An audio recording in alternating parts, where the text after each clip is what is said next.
दुनिया में हो रही आपराधिक घटनाएं हम सभी को क्रोध और पीड़ा से भर देती हैं। क्या क्रोधित होकर प्रतिक्रिया देना इन घटनाओं का हल हो सकता है? सद्गुरु बता रहे हैं कि हम क्रोधित होकर कदम तभी उठाते हैं जब हम अपने आप को किसी खास समूह, धर्म, जाति के मनुष्य के रूप में पहचानते हैं। और अगर हम ऐसे अपराधों का हल चाहते हैं तो हमें अपने भीतर बिना कोई पहचान बनाए विवेक से कदम उठाने होंगे। प्रश्न: दुनिया में रोजाना जिस तरह के काम हो रहे हैं उन्हें देखकर मुझे क्रोध आता है। दुनिया में हो रहे इन अपराधों को कोई कैसे सहे? सद्गुरु कहते हैं, यह सहन करने का प्रश्न ही नहीं है।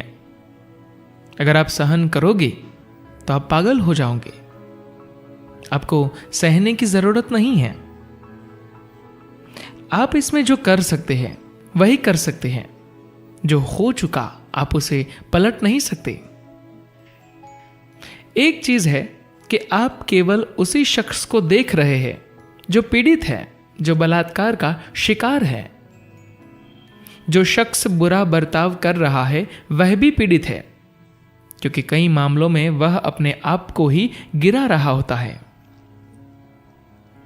कोई इंसान अपने साथ जो सबसे बुरा काम कर सकता है वह है खुद को एक जानवर के स्तर तक गिराना, जो कि किसी न किसी वजह से वह कर ही रहा है।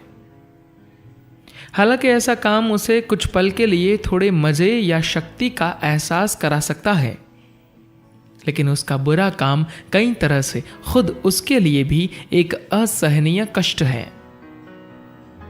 तो ऐसा नहीं है कि एक शख्स शिकार है और दूसरा शिकारी।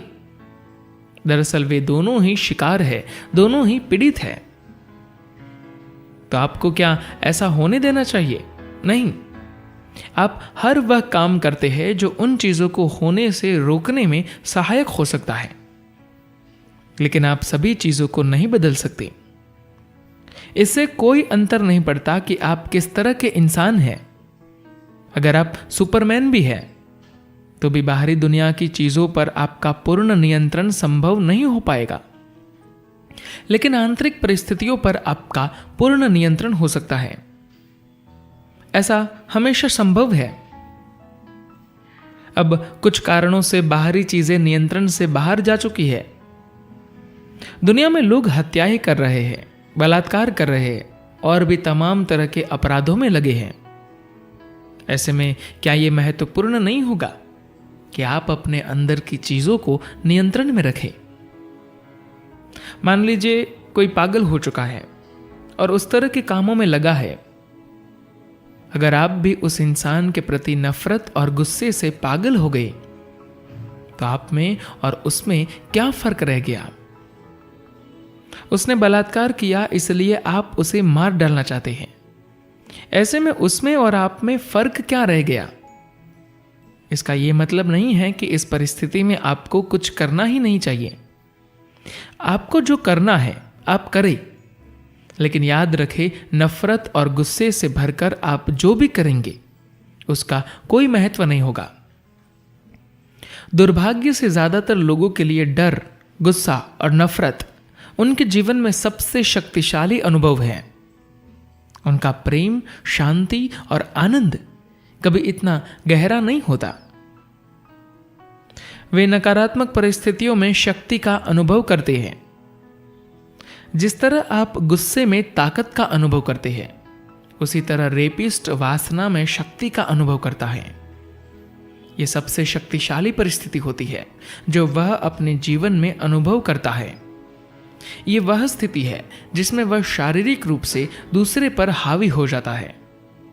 इसी कारण वह ऐसा कर रहा है, और यही स्पष्टीकरण आप अपने गुस्सा होने के लिए देते हैं। वह अलग नहीं है, बस काम अलग है। एक सामाजिक रूप से स्वीकृत है और दूसरा नहीं।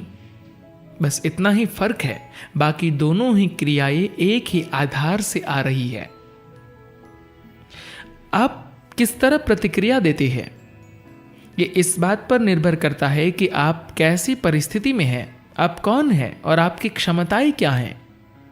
हर परिस्थिति में आप एक ही तरीके से प्रतिक्रिया नहीं दे सकते। अगर आपके पास कोई काम प्रभावशाली तरीके से करने के लिए शक्ति और साधन है तो आप एक तरीके से जवाब दे सकते हैं। अगर आपके पास उस पल प्रतिक्रिया देने के लिए ताकत और साधन नहीं है तो हो सकता है कि आप उस पल शांत रहे और बाद में सोचें कि इस मामले में क्या किया जा सकता है, लेकिन ये बदले में की गई कार्रवाई नहीं है। सोचिए, आप नफरत की जगह प्रेम और दया के सहारे आगे क्यों नहीं बढ़ सकते? जो कुछ भी करना है उसे करने के लिए आप विवेक के साथ आगे क्यों नहीं बढ़ सकते? सबसे खूबसूरत चीजें आपके जीवन में तब होगी जब आप विवेक से कदम उठाएंगे, क्रोधित होकर नहीं। पीड़ित और हमलावर दोनों अपने जीवन में एक ही तरह से अपमानित हो रहे हैं। एक खुद अपनी कीमत घटा रहा है तो दूसरे का अपमान किसी और की वजह से हो रहा है। अगर आप चाहते हैं कि ऐसा उन दोनों में से किसी के साथ भी न हो, तभी आप कह सकते हैं कि आप प्रेम से काम कर रहे हैं। नहीं तो आप एक महिला या एक पुरुष के रूप में अपनी पहचान के साथ काम कर रहे हैं, जिससे स्वस्थ विश्व का निर्माण नहीं हो सकता। ये सभी कष्ट सिर्फ इसलिए पैदा हो रहे हैं क्योंकि लोग हमेशा किसी खास समूह, धर्म, जाति, देश या लिंग की पहचान के साथ काम करते हैं। अगर आप ऐसी किसी पहचान के बिना काम करते हैं तो आप सिर्फ विवेक से काम करते हैं और देखते हैं कि आपको ये चाहिए या नहीं। अगर आप अपनी भावनाओं की क्रूर और असभ्य प्रतिक्रियाओं में फंस गए तो आप न्याय नहीं कर पाएंगे, दुनिया में सुख समृद्धि नहीं ला पाएंगे।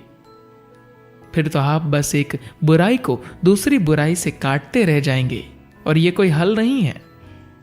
इस समस्या का हल तभी मिल सकता है जब आप बिना पहचान के काम करते हैं, जब आप विवेक से काम करते हैं। धन्यवाद।